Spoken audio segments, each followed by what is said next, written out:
Hi hello வணக்கம். நீங்கள் கேட்டுக்கொண்டிருப்பது power of yourself with பிஏபி Bala. Every Friday evening 7 o'clock நம்ம போட்காஸ்டோட புது எபிசோடுகள் ரிலீஸ் ஆகுது. அதை நீங்கள் மிஸ் பண்ணாமல் இருக்கிறதுக்கு நம்ம போட்காஸ்ட்டை ஃபாலோ பண்ணி எப்போது இணைப்பில் இருங்க. சிறு குழந்தைகள் நிறையா விஷயங்கள் கற்றுக்கிடுவாங்க, நிறையா மிஸ்டேக்ஸ் பண்ணுவாங்க, நிறையா தவறுகள் பண்ணுவாங்க, நிறையா விஷயங்களில் ஃபெயிலியர் ஆகும். ஆனால் எல்லா விஷயங்களையும் தாண்டி அந்த சின்ன வயசில் சிறு குழந்தைகள் நிறையா விஷயங்களை கற்றுக்கிடுவாங்க. இந்த முதல் அடி எடுத்து வைக்க போகும்போது கண்டிப்பாக அந்த எல்லா குழந்தைகளும் கீழே விழுந்துடும். ஆனால் மீண்டும் மீண்டும் அதை முயற்சி செய்யும்போது எப்படி கீழே விழாமல் நடக்கணும் அப்படிங்கிறத தெரிஞ்சுக்கிட்டு அதுக்கப்புறம் நடக்க பழகுவாங்க. ஃபெயிலியர் ஆகட்டும், இந்த மிஸ்டேக் ஆகட்டும், எதுவுமே நம்மளோட அந்த சக்ஸஸுக்கு ஆப்போசிட் கிடையாது. இது வாழ்க்கையின் ஒரு பாடம். இது லெசன் ஆஃப் லைஃப் அப்படிங்கிறது தான் இந்த மிஸ்டேக்ஸ் அண்ட் ஃபெயிலியர்ஸு. ஒருவர் யூபிஎஸ் எக்ஸாம் எழுதி ஐஏஎஸ் ஆஃபீஸர் ஆயிட்டாரு. அவரை ஒரு மிகப்பெரிய கல்லூரியில ஒரு சீஃப் கெஸ்டா கூப்பிட்டுருக்குறாங்க. ஏன்னா அந்த கல்லூரியிலலாம் அவரு படிச்ச ஒரு மாணவன். அதனால தன்னுடைய மாணவர்களுக்கு ஒரு இன்ஸ்பிரேஷனா இருக்கட்டும்ங்கிறதுக்காக அந்த கல்லூரியில இருக்கக்கூடிய மூத்தவர்கள் எல்லாருமே அவரை ஒரு சீஃப் கெஸ்டா கூப்பிட்டுருக்காங்க. அங்க அவர் மேடையில தன்னோட ஸ்பீச்சை கொடுத்துக்கிட்டு இருக்கிறாரு. எஜுகேஷன் எந்த லெவல்ல இம்பார்ட்டன்ட், ஒரு பாடத்தை எப்படி படிக்கணும்னு சொல்லி நிறைய சீஃப் கெஸ்டா உட்காந்து அதுல அவர் ஸ்பீச் கொடுத்துக்கிட்டு இருக்கிறாரு. அந்த நேரத்துல அங்க இருக்கக்கூடிய ஒரு மாணவன் ஒருவன் ஒரு கேள்வி கேட்கிறான். உங்களோட இந்த வெற்றிக்கு எது சப்போர்ட்டா இருந்தது அப்படின்னு சொல்லி. அவர் என்னுடைய வெற்றிக்கு சப்போர்ட்டா இருந்தது என்னுடைய தவறுகளும் என்னோட ஃபெயிலியரும் தான். நான் காலேஜ்லயே நிறைய அரியர்ஸ்லாம் வச்சிருந்தேன். அதுக்கப்புறம் அந்த அரியர்ஸ் எல்லாத்தையுமே நான் படிப்படியா கிளியர் பண்ணேன். அதுக்கப்புறம் அந்த யூபிஎஸ்சி எக்ஸாம் அப்படின்னு நான் எழுத போகும்போது முதல்ல என்னால ப்ரிலிம்ஸே ஒழுங்கா கிளியர் பண்ண முடியல. அதுக்கப்புறம் யோசிச்சேன், என்னோட எந்த இடத்துல நான் தவற விடுறேன், எது எனக்கு தவறா போய்கிட்டு இருக்கு அப்படிங்கிறத யோசிச்சு என்னோட மிஸ்டேக்ஸை நான் கரெக்ட் பண்ணேன். அதனால என்னோட 2வது அட்டம்ப்ட்ஸ்ல நான் ப்ரிலிம்ஸ்ல பாஸ் பண்ணேன், ஆனா மெயின்ஸ்ல கோட்டையை விட்டுட்டேன். அதனால மறுபடியும் யோசிச்சேன் எந்த இடத்துல தவறு பண்றேன் அப்படின்னு பார்த்துட்டு, அதனால 3வது அட்டம்ப்ட்ல ப்ரிலிம்ஸையும் கிளியர் பண்ணி, மெயின்ஸையும் கிளியர் பண்ணி, இன்டர்வியூவும் கிளியர் பண்ணி ஐஏஎஸ் ஆஃபீஸர் ஆனேன் அப்படின்னு சொல்லி அவர் சொன்னாரு. அதனால அந்த மாணவன் சொல்றான், அப்போ நம்ம பண்ற தவறுகள் எதுவுமே நம்மளுக்கு தப்பு கிடையாதா அப்படின்னு சொல்லி கேட்கறான். ஒரு தடவை மிஸ்டேக் பண்றது அப்படிங்கிறது தப்பு கிடையாது. ஆனா அந்த தப்பை மீண்டும் பண்றது மிகப்பெரிய தப்பு. அதே போல நீ தெரிஞ்சே ஒரு தப்பை பண்ற அப்படின்னா அதுவும் தவறு தான். தெரியாம ஒரு தப்பு பண்ணிட்டியா, அது தப்பு கிடையாது. அந்த தப்புல இருந்து என்ன பாடம் கத்துக்கிட்ட அப்படிங்கிறது ரொம்ப முக்கியம். நீ ஒரு தரம் தவறு பண்ணிட்ட, அந்த தவறுல இருந்து பாடம் கத்துக்கிட்டு மீண்டும் அந்த மிஸ்டேக்கை பண்ணாம இருக்கணும். அதுதான் ஒரு சரியான லேர்னிங் அப்படின்னு சொல்லி அவர் சொல்றாரு. இப்போ நம்மளோட தவறுகள் தான் நம்மளுக்கு வெற்றிக்கு அடித்தளமா இருக்குமா அப்படின்னு சொல்லி அந்த பையன் கேட்கும்போது, நீ உன்னோட தவறுகள்ல இருந்து நீ சரியான லெசன் கத்துக்கிட்டனா மட்டும்தான் உன்னோட ஃபெயிலியரா இருக்கட்டும் இல்ல மிஸ்டேக்ஸா இருக்கும், அது உனக்கு ஒரு லெசனா இருக்கும் அப்படின்னு சொல்லி அவர் சொல்றாரு.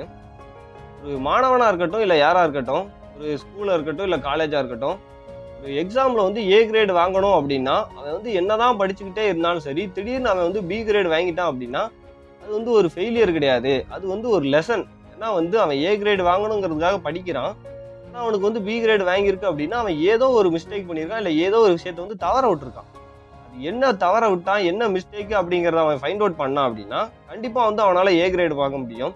இப்போ நீங்களே ஒரு எக்ஸாம் எழுதுறீங்க, நீங்கள் ஒரு மார்க் வாங்கணும் அப்படின்னு நீங்கள் நினைக்கிறீங்க, ஆனால் உங்களால் அந்த மார்க் வாங்க முடியலை அப்படின்னா நீங்கள் யோசித்துக்கிடணும், நீங்கள் அது ஃபெயிலியர் கிடையாது, ஏதோ ஒரு விஷயத்த தவற விட்டுருக்கீங்க, ஏதோ ஒரு மிஸ்டேக் பண்ணியிருக்கீங்கன்னு. சரியா என்னன்னு கண்டுபிடிச்சு அதுலேருந்து லெசன் லேர்ன் பண்ணிக்கிட்டீங்க அப்படின்னா உங்களாலேயும் அச்சீவ் பண்ண முடியும். இப்போ நீங்கள் நினைக்கக்கூடிய கோலை நீங்கள் அச்சீவ் பண்ணிட்டீங்க அப்படின்னா நீங்கள் மிகப்பெரிய வெற்றியாளர் அப்படின்னு சொல்லுவீங்க. ஆனால் அதே விஷயத்த அச்சீவ் பண்ணல, ஃபெயில் ஆகிட்டீங்க அப்படின்னு வைங்களேன், அதுலேருந்து லெசன் லேர்ன் பண்ணிக்கலாம். நம்மளோட வெற்றியை விட நம்மளோட தோல்விகள் தான் நம்மளுக்கு நிறையா பாடத்தை சொல்லிக் கொடுக்கும். இதனால் ஒரு மிஸ்டேக்ஸாக இருக்கட்டும் இல்லை ஃபெயிலியராக இருக்கட்டும், அது பாடங்களாக அமையுது அப்படின்னா நம்ம எல்லாருமே மனிதர்கள். எந்த ஒரு விஷயத்தையுமே நம்மளுக்கு முதல்ல இப்படி தான் செய்யணும் அப்படின்னு சொல்லி தெரியாது.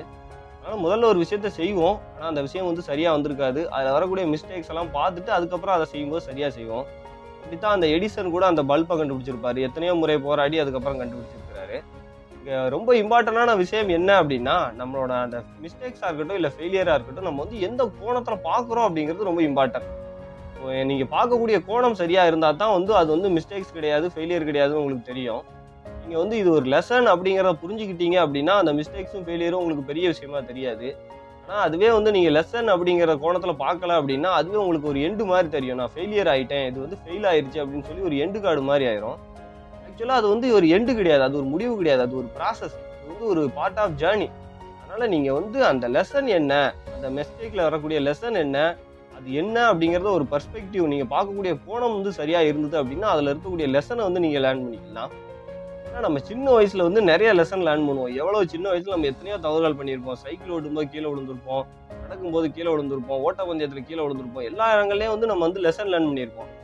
நாளடைவில் நம்ம வளர வளர அந்த லெசன் லேர்ன் பண்ணக்கூடிய அந்த ஸ்டேஜ் அப்படிங்கிறது குறைஞ்சிக்கிட்டே வந்துடும். ஏன்னா நம்ம மற்றவங்களோட பேச்சை பார்க்க ஆரம்பிச்சிடும். அதனால அந்த லெசன் வந்து லேர்ன் பண்ணுறதே கிடையாது.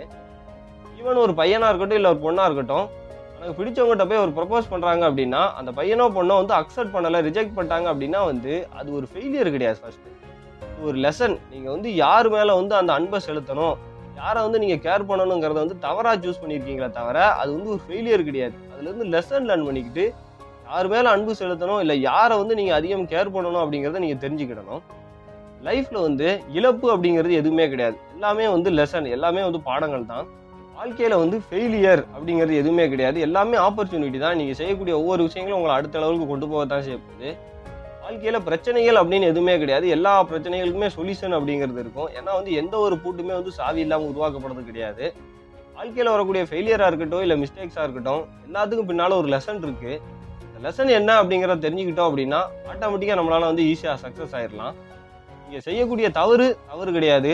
அதே தவிர மீண்டும் செய்தீங்க அப்படின்னா அதுதான் தவறு. செய்யக்கூடிய தவறில் இருக்கக்கூடிய அந்த லெசனை லேர்ன் பண்ணுங்க. உங்களால் வந்து உங்கள் வாழ்க்கையில் நீங்கள் என்னென்ன வேணும்னு நினைக்கிறீங்களோ எல்லாத்தையும் அடைய முடியும் அப்படின்னு சொல்லி நான் இந்த எபிசோட நிறைவு செய்கிறேன். நம்ம போட்காஸ்டை பற்றிய கருத்துக்களை நீங்கள் ஃபேஸ்புக், இன்ஸ்டாகிராம், லிங்க்டின்ல டிஏபி பாலா அப்படிங்கிற ப்ரொஃபைலில் நீங்கள் எனக்கு டைரெக்டாக மெசேஜ் பண்ணலாம். எப்போதும் இணைந்திருங்கள் பவர் ஆஃப் யுவர் செல்ஃபுடன். அடுத்த எபிசோடில் உங்களை சந்திக்கிறேன். மிக்க நன்றி.